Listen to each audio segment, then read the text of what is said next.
Est-ce que la rupture amoureuse est définitive? Comment savoir si on a une chance de récupérer son ex? Comment savoir si on peut reformer un couple qui sera encore plus durable? Bonjour à toutes et à tous et bienvenue dans cette minute coaching. Je suis Alexandre Cormon, votre conseiller sentimental depuis 2007 et expert en matière de reconquête amoureuse pour sauver votre relation, sauver votre famille et reformer un amour qui sera encore plus fort que celui que vous avez vécu. Alors c'est une question qui m'arrive régulièrement, c'est une question qui est arrivée sur Instagram également de Margot, qui me dit: Alex, comment savoir si la rupture est vraiment définitive? Comment savoir si je n'aurai aucune chance de pouvoir le récupérer, le reséduire, le faire revenir à moi? C'est vrai que c'est une question qu'on a tous après une séparation parce qu'on se dit, quand même, on va devoir reconstruire de zéro avec quelqu'un d'autre. On avait une belle relation, même si c'est vrai qu'il y avait des conflits. Est-ce qu'on n'avait pas l'opportunité de résoudre les crises et de se soutenir et de créer des choses puissantes? C'est aujourd'hui ce que je vais vous transmettre dans cette vidéo, mais juste avant, je vous invite à mettre un énorme pouce bleu et bien évidemment à vous abonner à cette chaîne YouTube. Vous allez recevoir mes vidéos directement dans votre boîte mail. Alors aujourd'hui, on s'intéresse à la notion de rupture définitive. La première chose qu'il faut savoir, c'est que c'est très compliqué pour un être humain de vraiment passer à autre chose après une rupture. C'est la raison pour laquelle il y a autant de reconquêtes parce que, comme je le disais, il y a la peur de devoir reconstruire de zéro. Il y a la peur de dire aussi qu'on passe à côté de quelque chose. Par exemple, pour toi, Margot, si tu te reconstruis, que tu changes, que tu rattrapes tes erreurs du passé, eh bien, ton ex va forcément se dire: est-ce que je passe pas à côté de la bonne personne pour moi? Et donc ça, on pense que c'est rien, mais en réalité, dans l'esprit d'un être humain, c'est hyper puissant. Encore une fois, c'est la raison pour laquelle il y a autant de reconquête. Donc une rupture va être définitive lorsqu'on va être capable de se dire que vraiment, on ne veut plus du tout de la même situation. Par exemple, dans une relation toxique. Quand on est dans une relation toxique, quoi qu'il se passe, on a pris la décision, on est clair, on sait que c'est plus du tout ce qu'on veut revivre. Donc ça, c'est le premier point. Le deuxième point, une relation va être définitive lorsqu'il n'y a pas de changement de la part de la personne qu'on a en face de nous. Moi, ce que je vois personnellement en coaching, c'est que vous avez tellement envie de récupérer votre ex que vous en oubliez le changement personnel. Et vous allez vous concentrer sur vos émotions, vos sentiments, votre amour pour lui ou pour elle. Et je comprends que ce soit quelque chose d'important, mais en fait, ça va aussi en faire en sorte que votre ex se dise, il ou elle n'a pas changé. Donc là, effectivement, c'est définitif. Le troisième point où ça va être définitif également, c'est souvent, est-ce qu'il y a eu des vrais sentiments?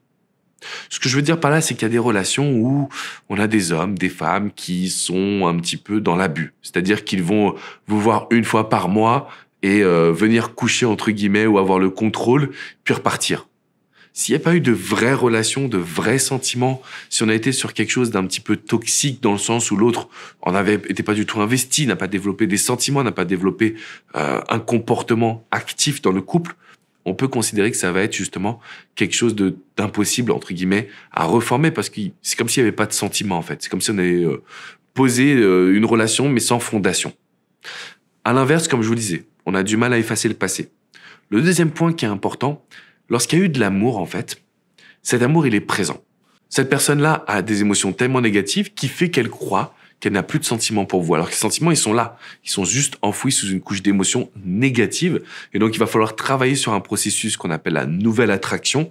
Et la nouvelle attraction qui va justement faire en sorte que votre ex commence à douter. Si ça vous intéresse, je vous ai mis une vidéo dans la description qui est juste en dessous. Vous pouvez cliquer sur le lien. Alors, c'est une vidéo qui est privée. Elle n'est pas sur YouTube, elle n'est pas sur mon site internet. Simplement, elle va vous donner toutes les astuces pour créer une vraie phase de reséduction et de nouvelle attraction. Troisième point que je voulais vous partager. Donc, vous voyez, déjà là, on se dit, OK, donc en fait, on a revécu une rupture. C'est vrai que c'est compliqué. Mon ex me dit qu'il ou elle veut plus me parler. Mon ex me dit que de toute façon, il ou elle est très heureux sans moi. Tout ça, c'est des phrases. C'est, est-ce que vous avez vécu une vraie relation? Est-ce qu'il y a eu du respect? Est-ce qu'il y a eu des sentiments? Est-ce qu'il y a eu de l'investissement? Si c'est le cas, en fait, ça va être très compliqué pour votre ex de tourner la page. Troisième point, du coup, que je voulais vous partager. Quand on me dit, Alex, est-ce que la rupture, elle est vraiment définitive? La réponse est oui. Écoutez bien ce que je vous dis. Oui, il va falloir tirer un trait sur le passé. Parce que chaque fois que vous allez vouloir communiquer, regarde ce qu'on a vécu, regarde comment c'était génial, regarde comment on s'aime, la personne qui est en face de vous va prendre de la distance. Parce qu'elle va se sentir dans une zone où elle a étouffé, aussi où il ou elle a confiance, parce que vous allez vous mettre indirectement dans une phase de demande. Donc ça, c'est absolument ce que l'on veut éviter. La rupture n'est définitive que si on ne passe pas à l'action, que si on n'essaie pas de recréer du lien nouveau, et j'insiste là-dessus, c'est pour ça que je vous ai dit qu'il y a une vidéo dans la description, parce qu'en fait, trop de personnes veulent recoller les morceaux. Ça ne fonctionne pas ou ça ne fonctionne qu'un temps. Vous allez voir qu'à chaque fois que vous voulez recoller les morceaux, votre ex n'aura pas confiance en vous. Votre ex ne va pas savoir si vous êtes vraiment prête ou prêt à changer régulièrement. Maintenant, ce que je vous invite à faire, c'est ouvrir les yeux sur le fait qu'il y ait énormément de personnes qui ont récupéré leur ex. Il y a des techniques, il y a des outils, il y a des façons de communiquer, il y a des façons de se comporter. Donc, une rupture n'est définitive que si vous l'avez décidé. Que si vous vous dites, non, moi-même, j'ai pas envie de retourner dans cette situation. Et donc, ce que je vous invite à faire dès à présent, déjà, c'est de mettre un pouce bleu à cette vidéo et surtout de vous abonner à cette chaîne YouTube parce qu'on parle de reconstruction, parce qu'on parle de relations, parce qu'on parle de changement et parce qu'à un moment donné, ce qui est important, c'est aussi que vous soyez concentré sur ce que vous désirez. Si vous savez ce que vous désirez, les résultats vont se faire naturellement. Donc, c'est là-dessus qu'on va agir ensemble. Je vous invite à faire juste une petite action, celle de venir sur le site internet parce qu'il y a un dossier spécial « Comment récupérer son ex ». Vous devez le lire avant toute chose. Donc, venez sur alexandrecormon.com, vous avez un onglet dans le menu « Récupérer son ex » et vous avez ce guide, en fait, qui est comme un mini-livre pour justement vous donner toutes les astuces si vous avez vraiment envie de vous lancer. Vous pouvez également réserver une séance de coaching privé confidentielle, que ce soit avec coach Jenny, coach Hugo, coach Vladimir ou moi-même. On est là au quotidien pour pouvoir vous accompagner de A à Z.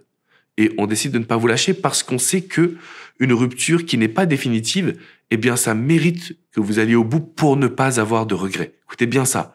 Le but, c'est de ne pas avoir de regrets. C'est pas de faire une fixation sur l'autre, c'est pas de tomber dans la dépendance affective ou de se dire qu'on ne retrouvera jamais plus de bonheur ou de bien-être.